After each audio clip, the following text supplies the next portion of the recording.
Moussa qui passe entre deux joueurs. Le lob, l'arrêt, c'est repris. La frappe. La 2-0.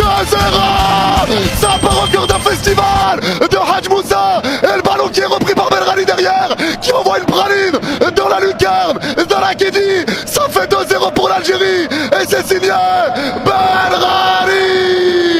Vamos. Et encore Hadj Moussa.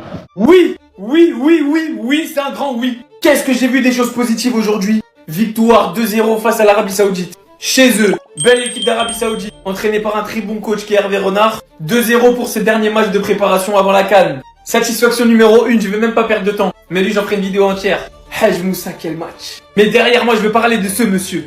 Chergui, Samir Chergui. L'Algérien par excellence. Et honnêtement, j'aime beaucoup Belrali. J'aime beaucoup. Mais quelle concurrence à ce poste? Je sais pas lequel des deux doit être titulaire. Mais aujourd'hui, défensivement, ça a été très sérieux. Le soldat répond présent. Après, je suis obligé de parler de Belrali. Oh là là. Depuis le temps que j'entends parler de lui, je vais mentir à personne, je ne regardais pas ses matchs en club. C'est un patron. En fait, c'est le genre de défenseur qui dégage de la sérénité et de la puissance. Bon dans les duels, bon balle au pied. Il a pas peur, le ballon lui brûle pas les pieds. Très bon de la tête. Je veux le voir absolument titulaire. À la CAN, à la Coupe du Monde et dans tous les matchs de la sélection. Je suis sous le charme. Derrière, je veux quand même parler de nos entrants. Trop peu de lumière pour monsieur Jawad Hadjem. À droite, à gauche, au milieu, en pointe, sur le côté, où vous voulez, il fait toujours un bon match. Quand il est pas titulaire, il fait des bonnes entrées. Quand il est titulaire, il fait des bons matchs. C'est la constance par excellence, ce monsieur. D'ailleurs, j'en parlerai bientôt. Mais le Barça, ça manque un latéral. Il peut jouer à droite et à gauche. Bref, j'en reparlerai. Et pour finir, le chouchou. Quelle entrée! Chaque match où il entre, il illumine. Il irradie par son talent, par son génie, par sa capacité technique. J'ai bel et bien l'impression que Vladimir Petkovic est en train de le comprendre étant donné que son temps de jeu ne fait qu'augmenter. Mais ce petit bijou là, lui aussi vous me le mettez titulaire. Malheureusement pour lui, encore trop peu de temps de jeu pour Kebal. Je suis franchement déçu pour lui quand je vois la saison qu'il est en train de faire au PFC. Je sais à quel point il pourrait apporter tellement à la sélection. Malheureusement c'est compliqué, il y a déjà Maré sur le côté droit qui bouge. Derrière il y a Hadj Moussa dans la hiérarchie, je pense que dans la tête de Petkovic, c'est comme ça qu'il voit les choses. En 10, il y a déjà Maza. J'espère pour lui qu'il aura plus de chances de prouver. Parce que je pense sincèrement qu'il a énormément à apporter. En tout cas, moi j'ai kiffé le match d'aujourd'hui. Même si c'était qu'un amical, ça montre de très belles choses avant la CAN. Maintenant, c'est là-dedans que ça va se passer. Dans les pieds, on n'a aucun doute. On sait ce que vous valez. Faut aller au Maroc, tout donner. Avec le cœur, avec la tête. Alors d'habitude on est mauvais en défense et bon en attaque. Là c'était un peu l'inverse. Victoire 2-0 de l'Algérie face à l'Arabie Saoudite à l'extérieur, chez eux à Jeddah. Et pour moi je reste globalement satisfait de ce match. Alors déjà oui c'était un peu ennuyant. Je trouve que l'animation offensive était plutôt faible. Mais on avait des absents comme Armola. On sent quand même une dépendance je trouve Armola surtout en attaque. On marque 2 buts grâce à des exploits individuels. Notamment la Hadj Moussa qui a été très bon sur les 2 buts. Il est décisif. Mais perso, je reste content de la défense surtout, une défense solide et ça fait du bien. C'est assez rare pour le souligner et ça me rassure surtout avant la Coupe d'Afrique. On a vu des joueurs comme Samir Chergui, très belle prestation de sa part. Faut noter aussi que l'Arabie Saoudite avait gagné leur match juste avant contre la Côte d'Ivoire champion d'Afrique, qui est pour moi parmi les favoris. Donc ça reste quand même une grosse Arabie Saoudite, notamment voilà coachée par Hervé Renard. Donc ça reste pour moi une belle victoire avant cette Coupe d'Afrique. Évidemment, il y a des choses qu'il faut améliorer, mais je trouve que c'est une victoire qui, en tout cas pour moi, me rassure plus qu'elle ne m'inquiète avant cette Coupe d'Afrique. Victoire 2-0 de l'équipe nationale algérienne.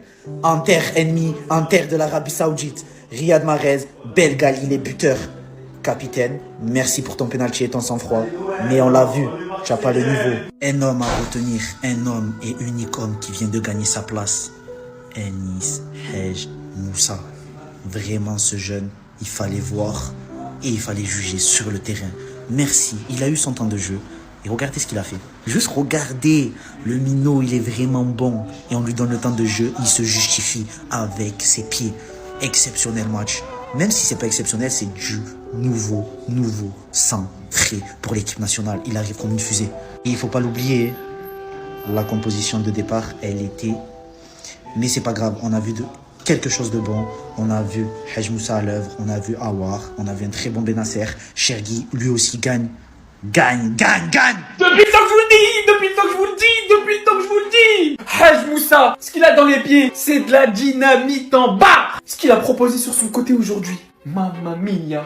L'Algérie remporte le match 2-0. Vous voyez pas son nom ici et pourtant, c'est lui qui provoque le pénalty transformé par Riyad Mahrez. Et le but de Belrali, il vient d'une feinte où derrière il enchaîne la frappe et le ballon revient sur lui. Je n'avais de cesse de vous le répéter. Dans n'importe quelle sélection au monde, je répète, dans n'importe quelle sélection au monde, Anis Haj Moussa serait titulaire.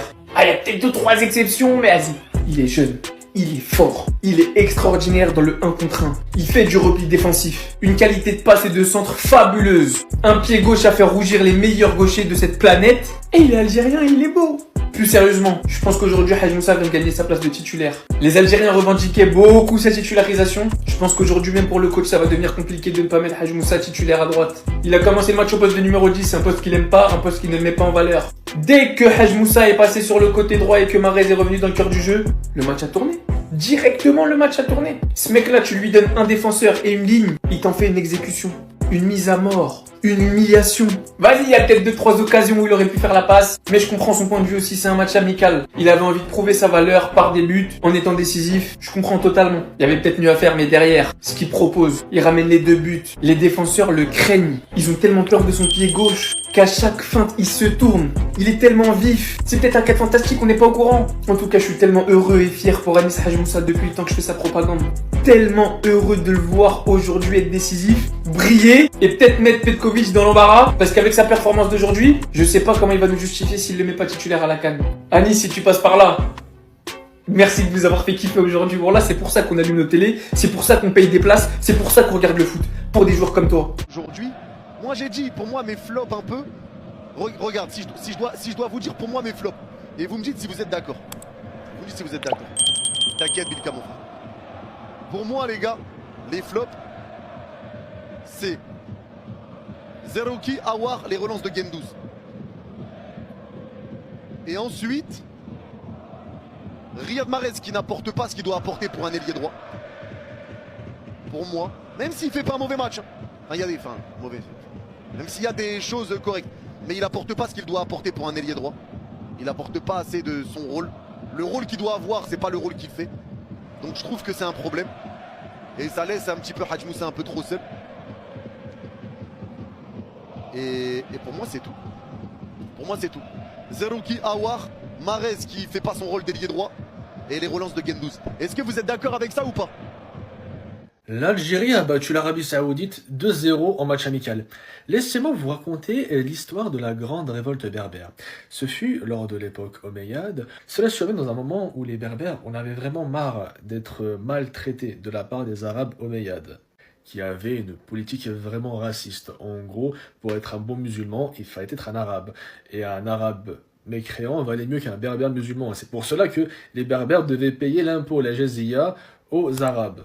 Car eh bien, il faut rappeler que le but principal des Arabes en Afrique du Nord, c'était de s'enrichir, pas vraiment de l'islam. L'islam, c'est bakken en réalité. Parce que, ils étaient un petit peu bêtes quand ils ont vu que tous les berbères étaient devenus musulmans, donc il n'y a plus de jizya à payer.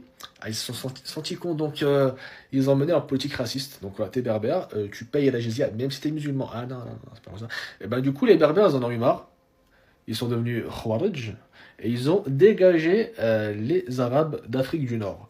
Et oui, il faut savoir que les Arabes sont initialement restés, les Arabes omeyyades particulièrement, sont restés en Afrique du Nord une 40aine d'années seulement.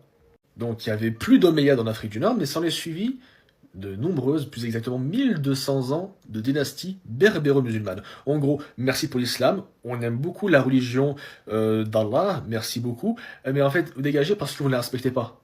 Voilà, donc on va reprendre le relais chez nous bien comme il faut. Au revoir, merci. Au revoir, merci.